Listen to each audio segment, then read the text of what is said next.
بہت لوگ آتے تھے کہ مولا میں نے یہ گناہ کیا وہ گناہ کیا، کوئی کفارہ بتائیے.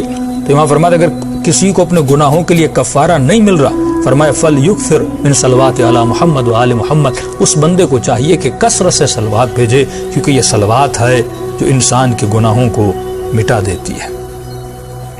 یہاں تک امیر المومنین علی ابن ابی طالب فرماتے ہیں الصلاۃ علی النبی وآلہ امحق للخطایا من الماء الی النار. فرماتے جو بندہ رسول کریم پہ صلوات بھیجتا ہے، محمد و آل محمد پہ صلوات بھیجتا ہے، یہ صلوات اتنی تیزی سے اس کے گناہوں کی آگ کو بجھاتی ہے کہ امام مثال دیتے ہیں کہ پانی بھی اتنی تیزی سے آگ کو نہیں بجھاتا. شاید پانی بھی آگ کو بجھانے میں دیر لگا دیتا ہے، لیکن صلوات اس سے بھی زیادہ تیز انسان کے گناہوں کو مٹا دیتی ہے. ایک شخص میرے چھٹے امام جعفر صادق علیہ الصلوۃ والسلام کی خدمت میں آتا ہے، فرماتے ابی عبداللہ، امام کا لقب ہے، کہتا ہے مولا میں مسجد الحرام میں داخل ہوا اور مجھے جو مسجد الحرام کی دعائیں ہیں وہ مجھے یاد نہیں تھی، کیونکہ مختلف لوگ مسجد الحرام میں داخل ہوتے ہیں، مختلف جگہوں پہ مختلف دعائیں پڑھنی پڑتی ہیں. کہ مولا مجھے کوئی ذکر کوئی دعا یاد نہیں تھی. ولم يحضرنی شیء من الدعاء، کوئی دعا مجھے یاد نہیں تھی، الا الصلاۃ علی محمد وآل محمد.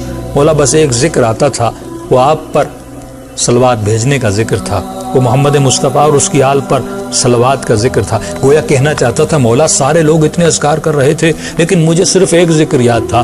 گویا میں نے ثواب کم کمایا لیکن جنہوں نے اتنے اذکار کیے ان کو ثواب زیادہ ملا. عجیب جملہ امام نے فرمایا اما انہ لم یخرج احد بافضل مما خرجت به. فرماتے ہیں کہ جتنے بندے بھی مسجد سے خارج ہوئے ان تمام اذکار کرنے کے بعد ان سب سے زیادہ تمہارے ثواب کی جھولی بھری ہوئی تھی، ان سب سے زیادہ تمہارے ہاتھ بھرے ہوئے تھے. فرمایا اتنا افضل ہے، تم صلوات کے ذکر کو کم نہ سمجھو. جب تم مسجد سے باہر آئے تم جیسا کوئی سرمایہ دار نہیں تھا، تم سے بڑا کسی کے پاس عمل نہیں تھا، کیونکہ تم نے اس مسجد میں ذکر صلوات کیا تھا، تم نے محمد و آل محمد پر صلوات بھیجی تھی. اسی لیے امام صادق علیہ الصلوۃ والسلام فرماتے ہیں کہ جب بھی رسول خدا کا نام آئے فاکثروا الصلاۃ، صلوات کو زیادہ کیا کرو.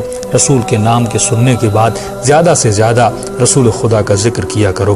یہاں تک فرمائے جو بندہ ایک صلوات بھیجتا ہے محمد و آل محمد پر، پروردگار عالم ایسے بندے پر 1000 صلواتیں بھیجتا ہے. یہاں تک فرمایا 1000 صفیں ہیں ملائکوں کی، وہ تمام ملائک اس بندے پر درود بھیجتے ہیں. یہاں تک فرمایا زمین و آسمان میں جتنی اللہ کی مخلوق